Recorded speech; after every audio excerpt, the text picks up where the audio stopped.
seat taken? Nobody's in the seat, then I ain't taking, son.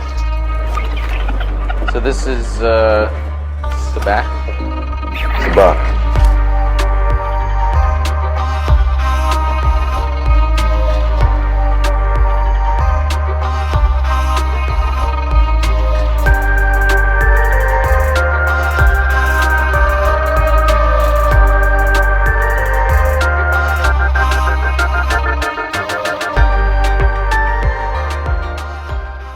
Yo, what's good? Welcome back to Sabacc the Block. We are here with another episode review of Andor. This was Andor episode 6. I am here in the house with RB3, Robert Butler III, whose tweets are going viral now when it comes to Star Wars. Look at you, Mr. Star Wars man, talking about how Andor is great and everyone's agreeing with you. How are you feeling right now, man? I mean, it feels good. It feels good that people are acknowledging the truth that, I tweeted today. Andor is the best thing that Lucasfilm has given us since the original trilogy. I stand by that. That is not hyperbole. It's not recency bias. That's what, I just think when it comes to the pure filmmaking, storytelling, everything is intentional, hyper intentional. I think it all pays off when we see this story today. We see that in episode 6. What's cool, man, is I'm dipping my toe. I probably had a foot in, probably not even dipping my toe, dipping my foot into Star Wars Twitter. But I swear, I think this is your introduction, right? This is you walking in the door with fanfare, with drums in the back. Well, I actually I've had a couple of viral Star Wars tweets. Oh, no way. Actually, Okay. yeah, I tweeted one time about The Last Jedi and Black Panther, how I think, because Last Jedi came out December 2017. Black Panther came out February 2018. I tweeted at the time, thank you, Disney, for giving us 2 blockbusters that were, a little bit more thoughtful than normal blockbusters. So that one went viral. I had a bad Carrie Fisher one that went viral, but that one's deleted. So I'm glad that one, no one's never ever going to see the light of day with that. But if people happen to have seen that tweet when it went out, I'm glad it's not around anymore. So thank you. Hey, man, whatever works. But either way, man, we are here to talk about Andor, the previous episode, which is episode 6. Think about it this way, man. I said this last week, but I'll say it again. If this was Boba Fett, this would be over. This would be the finale.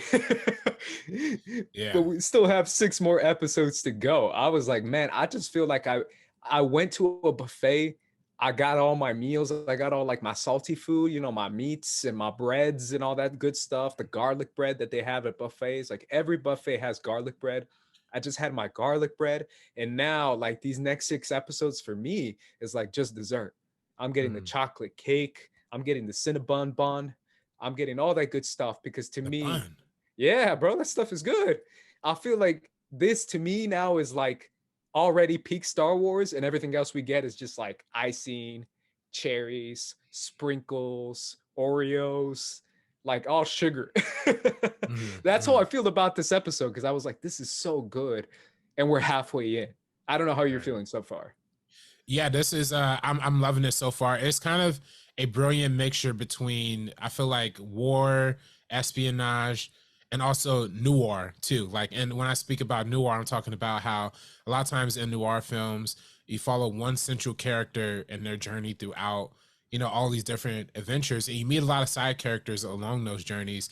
Sometimes they stick around, but a lot of times they don't. And it's just so interesting seeing how in the first 3 episodes, we kind of meet a whole set of people in Ferrex who ends up having their whole story. Then we have Andor teaming up with Val and Skeen and this whole team of people for this mission, and we're seeing the fallout of that kind of resurrecting. But at the end of the day, we're still seeing Andor being Andor in his journey, almost kind of unchanged throughout most of it. So I think to me that's one of the key distinguishers that makes the show great. Seeing this protagonist's journey that's not just a standard hero's journey story. It's really just somebody who's observing this world and all the toughness that the Empire is putting down on it.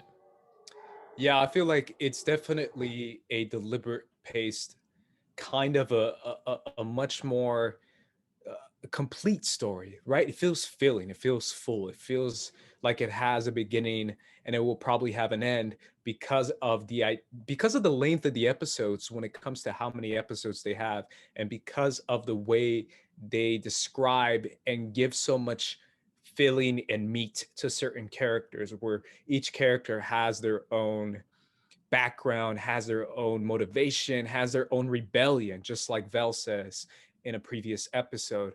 It's that thing that makes you feel like a much more complete, satisfied story that I don't think we've had in Star Wars too much. Probably the best thing that comes closest to it when it comes to the other TV shows, because I feel like comparing it to the movies is tough, but I'll compare it to the TV shows.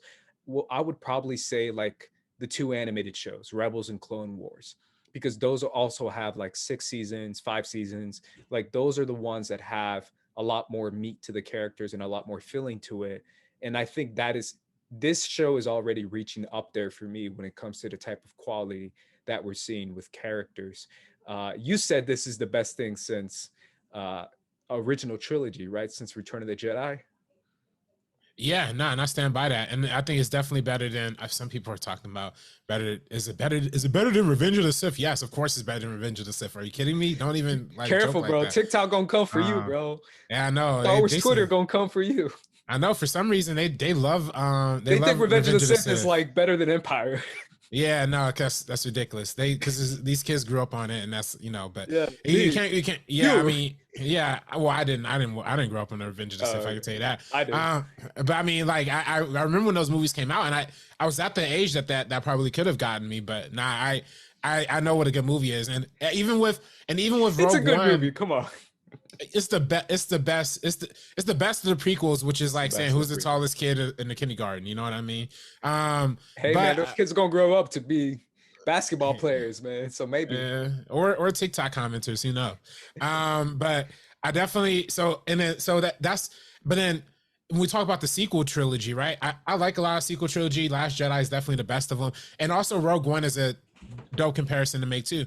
My thing with Rogue One, and why I think I like this a little bit more than Rogue One, because they're kind of like sister. It's like movie spinoff TV show. They're kind of like sister companion shows, you know, or content. But I think what makes this a little bit more compelling than Rogue One is, for one, I find Andor to be much more of an interesting character than Jyn Erso was. Like, I think Andor has like a lot of layers in them that they're developing so far, just purely because we're spending more time with Andor. We're learning about, you know, he has some indigenous roots, you know, maybe his sister, I think that's what they're implying in the first 3 episodes, got killed by, you know, hanging out by that ship, on the Empire ship or whatever. So everybody has like these, like their own, like kind of like you said, mini rebellions. And I think it's just a lot deeper. And whereas Rogue One, it, you know, Jyn Erso kind of felt more of like a placeholder. And then also, if I'm not gonna lie, the beginning of Rogue One is fun and the end of Rogue One is amazing. The middle drags on a little much. But in this show, we're kind of in the middle of season 1 currently. We're in episode 6 out of 12. And this has been like fire pacing to me. Like, everything has been shooting off of all cylinders. I like the fact that we're getting 2 episodes to establish what the central conflict is going to be for these big battle sequences in episode 3 and in episode 6. So in that way, when it pays off in like a really, really satisfying way. So yeah, I'm digging it. Yeah, I don't know if I want to get into the rankings and all that too much, because I do feel like it's just difficult for me to digest, because I do feel like every single Star Wars has their own kind of category.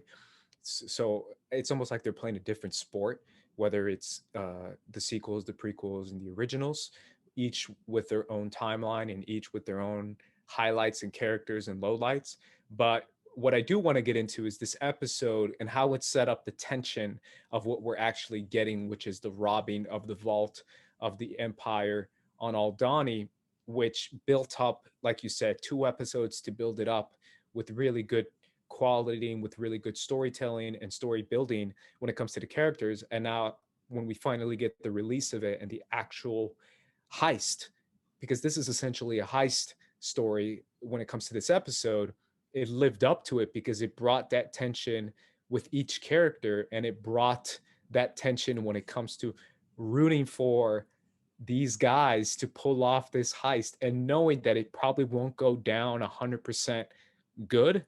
But when it comes to the tension of the actual heist, RB3, how did it live up to your expectations? Yeah, I thought. Well, for one, the actual heist itself was suspenseful. They didn't really show as much of the plan like beforehand, so we're kind of almost like learning the plan in real time as it's kind of going along. Seeing how they. In the beginning, I was a little like trepidatious because I'm like, oh, are they really? I was wondering if the plot was going to span through 2 episodes because it seemed like in the first half of the first half of the episode, at least the first half of the heist, we mostly see Andor and the guys in their, military outfits, like, pretending to be undercover on the low. So I thought, oh, we're just going to spend a lot of time significant with that, especially because Val and Cinta were like running late at some parts of that. And I like the fact that at that part where Val was like running just a little bit late is literally just because she had like a little fear in herself. She was just like a little trepidatious to make that big jump and like go on that next step. But that's a very real and human thing. You normally see that included in heist movies. Usually people are just like these overwhelmingly brave and insane characters. But yeah, the heist itself was crazy. Gorn, playing both sides. I thought he did a really good job at playing both sides until at the end he had to spit in that guy's eye because he was just waiting for it. Like he had been waiting to not bow down to these Empire folks anymore. And just everything about it was dope. I feel like part of it too was the idea of them taking the commandant as a hostage, but also his family as a hostage, and constantly saying, whether it was Cinta or Vel, I think even Cassie might have said it at one point, but constantly being like, bro, I'm gonna shoot your damn kid. I'm gonna shoot your kid. And I was just like, yo, this is wild. But yo, I'd probably do the same if I had to. How'd you feel about that kind of gray area of like, oh, there's a kid here. This is kind of wild. Well, I felt like they were mostly good guys, so they weren't gonna really shoot. The only person who did shoot was Cinta, and credit to her. They said she was the toughest in the group, and she was the one to kill, and that kind of put that fear intimidation factor into the rest of the squad. But also, what's notable about like that gray area that you're kind of talking about was the way that Nicholas Britell. I always talk about this every time I talk about the show. The way Nicholas Britell's music kicks in right when that heist gets started. It's like those like deep violins. Like it's just like it asks. It's like you're invading this like lavish, rich, elitist space with like the most grisly, guns in the face. These guys are undercover as stormtroopers. They're yelling, they're violent. Literally causes old dude to just croak like based on a heart attack. Like it literally, old girl died in the prequels because of a broken heart. Padme. It was like that's what old boy did. Just he was broken up because he was losing all that money. So I love everything that they played that gray area, but I always suspected they were going to be good and not really hurt the kid. But I feel like his actions, what's his name? The older dude who ends up having a heart attack. I just called him Commandant. I think is Commandant. What they called him. Yeah. He's definitely much more the despicable figure to me. So. Yeah, we see that scene where he's trying to put his belt on, and we see that he's never probably done any kind of physical labor in his life. Yeah. And we see him like kind of realizing like the way he looks down on these people and the way he has all this money saved up in that vault. I think that was the biggest thing for me, was seeing all that gold and credits, I guess is what it was wild. I was like, yo, this is insane. Right. Yo, what's so I totally forgot about that Commandant scene, because when he was trying to put on that belt, he was also saying some wild stuff to his son and his wife. Like he did not care about his kids. He did not care about his family. Like he was like, they were threatening him with the gun, and I honestly thought at one point he was gonna say, shoot him, like just shoot him. Like I thought he was gonna say that, like but he didn't. But I thought just the way they established that, it made him seem like the most non-caring, like kind of father figure ever. So. Yeah, I mean, I feel like also getting everyone to participate and to literally like I think it was Cassian who said like, everyone's gonna participate, everyone grab a barrel, let's go, and I was just like, this is funny, because it also makes it realistic in the sense of like, how are these 4 guys or 5 guys going to carry all this stuff? It's going to take like freaking hours, but they get every worker to do it, which is even crazier. And I worked well. and it is actually realistic to real bank robberies, because in actual real life bank robberies, they don't have, like in the movies, they just shoot like 3 or 4 guys like literally emptying out millions of dollars. Like it never works that way. They can maybe grab like a few hundred at max if they're doing a solo, but if they're a good bank robber, they'll get all the employees to like load up and then do it that way. So I feel like that's another like Tony Gilroy, Dan Gilroy, if them implying like some real life logic into the Star Wars thing. And speaking of real life logic, the way that everybody had looked up at the eye and looked at that kind of almost like a miraculous natural event, and how important it was to the indigenous people of the planet. I believe they're called the Denali. And just how much that corporal dude was just like, let's get it over with. Like, I don't care. Like how rich and deep that culture was to them, and how in the beginning they said, it was like 1,500 people who used to come up and watch the eye. Now it's only 60. How the empire has been so vagrant and like whitewashing the indigenous and native people's cultures of these planets. It's just is disgusting, but it's nice seeing how that was highlighted in the show, how everybody's looking up at that, and how they have their own celebration going on, while inside the Commodore, there's like this whole heist going on.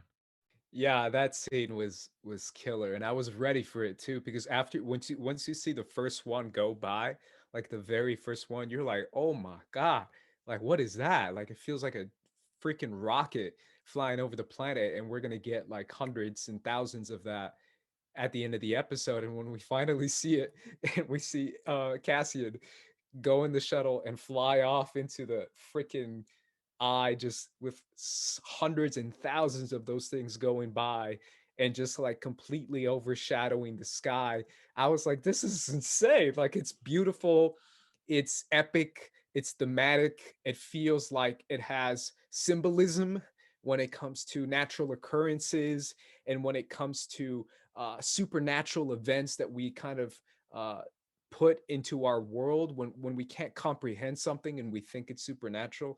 And that's how it felt doing this heist, pulling off the impossible while the impossible is happening. I was just like, yo, this is wild. I love that scene. It was incredible. That's deep. That's deep. I didn't even think about it like that. That's deep. Yeah. No, what'd you think of that? I mean, the entire escape sequence, because to me, that part in the sky, I was just like, yeah, that's awesome.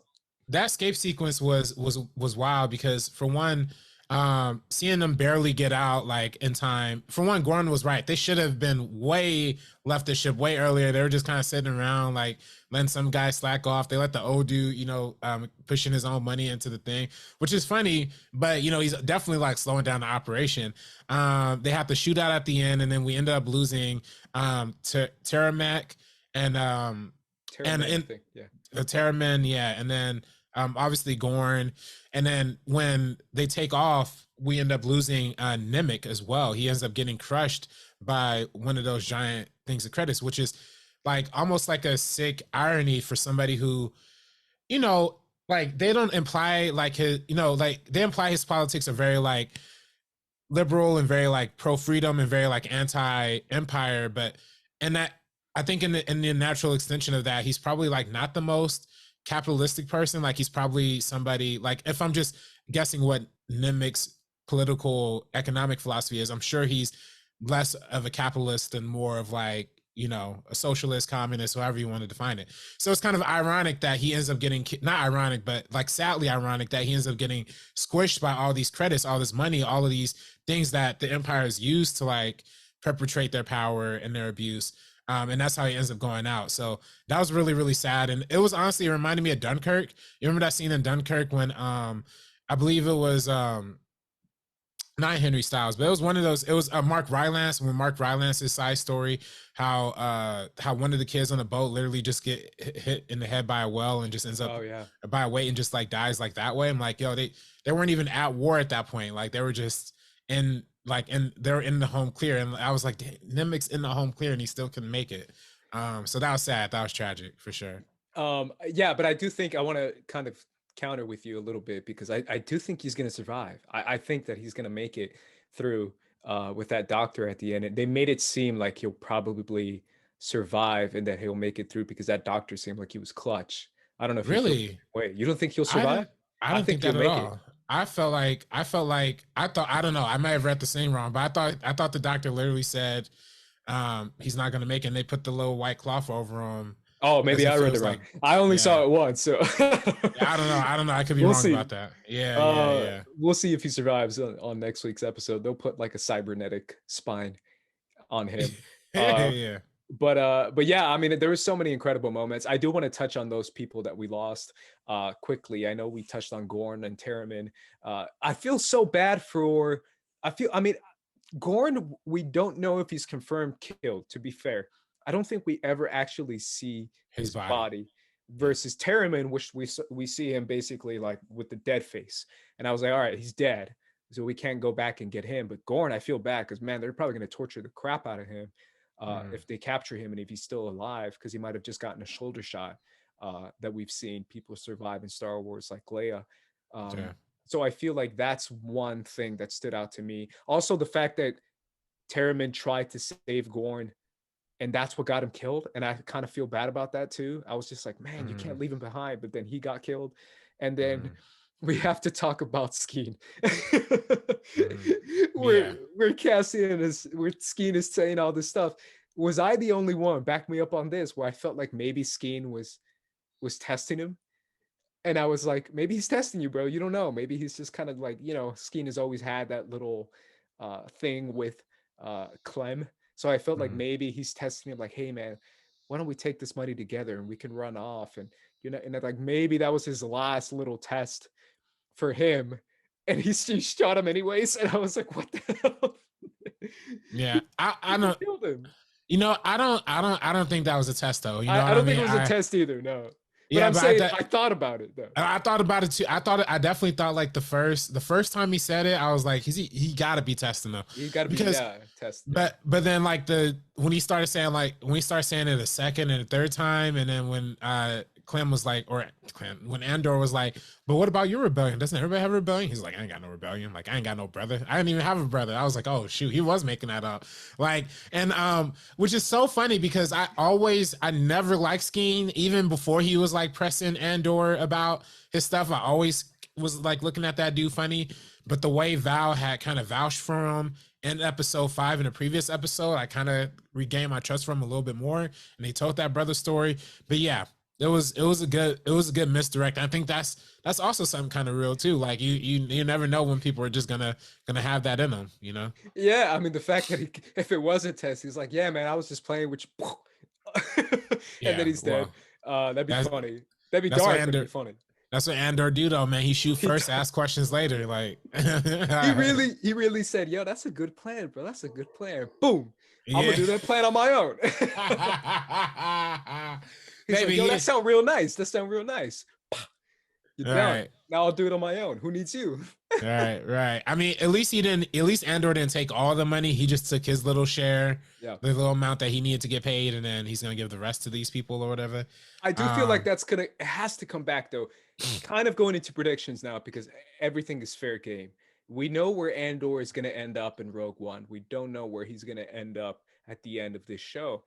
Like, do you feel like there's some sort of, what is it going to be to bring Andor back to the fold? Is Andor even worthy of coming back to the fold when it comes to Luthen? Because Luthen might be pissed. Like, man, that guy looks like he's heavy duty.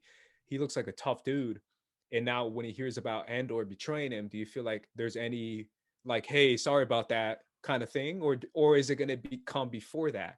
Is he going to somehow walk into the ship, read the manifesto, and be like, "Oh shit, this guy's spitting facts. I'm gonna go back and help him out." Well, I definitely think the manifesto is going to play into the final into Andor's philosophy and why he's going to end up going back. I think them and playing that spark. I think, and that's also kind of why I thought Nemik had passed in that scene, because I was like, oh, he's like handing over his memory to Andor, But but I think the manifesto is definitely a way to bring him back. I think Lucian might be. I mean, the way he looked at the end of this episode, he looked pretty happy that the attack went down. But he doesn't know that Andor ran away, though. Yeah, he doesn't know Andor ran away, but Andor didn't steal more money than he needed to steal too. I think that's going to play a part into Lucian being like, all right, like, Yeah, like you're cool. Like we're cool. You didn't do the exact job, and obviously everybody else is dead. But we gonna play it by ear. Like if you want to come back for another one or something like that. And honestly, it might be something. It might not even be Lucian at that point. It might be like a Mod Mothma bringing the ultimate chain of command down, because we end up seeing her in Rogue One being a part of the rebellion too. So I'm interested to see how their storylines kind of intertwine, because I think that's a significant move, to include her, and especially when at that last scene when all of the Senate, when she's giving her little presentation and all of the Senate starts freaking out about this base attack. I think she's gonna learn about it. I don't even know if Lucian kind of gave her. I keep mispronouncing this dude's name. I don't know if he gave her the rundown or not, or if if she's like even in the know. But I think this is going to be the catalyst of her starting to get involved. Like I think she's going to have to start literally covering some of this stuff up, and I think maybe that's how her and Andor might be crossing paths. I'm curious, if you were Luthen in this scenario and if you hear about Andor running off, do you want to try and get him back to the fold because you hear about what he did? Do you feel like, he did his job, he's done, good for him? Or do you feel like, man, we really need this guy on the side of the rebellion, even if he did run away, I'm gonna try and contact him somehow? I don't know. I mean, I think he was still trying to reach out, because even though Andor did kill Skeen, and things didn't go like all the way right, the plan went like 90% right, or 80% right. So they did get out of there, and most of the credits and all that stuff. So they do have some ammo to fuel the rebellion. So yeah, I would imagine that Luthen would like entertain like reaching out to Andor again, but I don't know if he'll be enthusiastic about him like running a mission though. Yeah, I feel like that's a big key in the coming future because we still see that Andor is not 100% committed to the cause, which I know we're not going to get, like you said, in the 6 episodes because it's much more realistic for him to take his time into believing what he believes and to changing his mind. And I like that the show is doing that with his character versus other Star Wars content that we've seen where it's very much like, you know, eh, the Empire stole my family, so I'm gonna join the rebels. And it's like this is a much more deliberate, slower, begrudgingly accepting into what it is to fight back against the Empire and what it is to actually do some damage and actually win a war too. Because I feel like that's eventually what it leads to in Rogue One, right? Because the Death Star plans is to try and win the war and destroy the Death Star. Um, they're doing it in a really good way. I really do feel that way, but I did feel like, man, I really want I really want to have that Star Wars heroic moment. I want that RB3. I don't know if that's wrong of me to want that for Cassian to be like, for the cause, for the rebels, down with the Empire, and just like start shooting the blaster in the air. I don't know. I thought for sure it'd be like we'd get there by now. Hey, you're muted, by the way. Sorry, yeah, I don't know if we're gonna get there now. I think we're gonna get there like by the end of the series, like the end of the series or end of the maybe first season or something like that. But yeah, I don't even But it's funny though. I still, even in his portrayal in Rogue One, I still don't necessarily see him as the leader. You know what I mean? I see him as like somebody who's like part of it, who's like a really skilled assassin and part of the whole organization. But I don't see him being like exactly on the front lines, like running the whole rebellion operation. I kind of just see him more in the underground, contributing that way.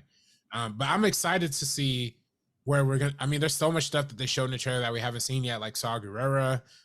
There's so many things with. There's just a lot that we haven't seen. Luthen, yeah, that we just haven't seen yet. His assistant, his like number 2, looks like she's like a gangster too. Yeah, yeah. So I feel like she's gonna do something crazy in this season as well. So either way, I love this episode. I thought it was incredible. The tension building, the character, the twists and turns when we have with Skeen, the deaths that we had kind of took me by surprise because they weren't like the typical heroic death, like run away, I'll pull the grenade and kill all, you know what I'm saying? Like we always have those kind of deaths where it's like the super heroic where he locks eyes with his friend. It's a final goodbye. He pulls the pin on the grenade and blows up the rest of the soldiers, something like that. We didn't have that. We just had him like get shot in the middle of a gunfight. and he just Yeah. died and they just left him behind. And I was Yeah. like, that's more realistic. It's much more realistic. So That's probably how everybody would have died in Rogue One if Disney didn't step in and be like, all right, you gotta like switch this up a little bit. Like it can't be this morbid. That's right. They did do that. Because they literally did refilm like more than half of the Rogue One movie, if you don't remember. Like, I do see, remember. I'm pretty sure there was like literally like mad people just went out like got splatted and they were just like gonna roll with it. But Disney was like, nah, let's give them all a hero moment, All like of when them they had go heroic out. deaths, yeah. Yeah, so I could see that. I could definitely. And this But, one hey, they didn't. ain't no heroes in this one. Yeah, ain't no big over the top heroes in this story. It's just human beings trying to fight an oppressive government. That's all it comes down to at this point in the story.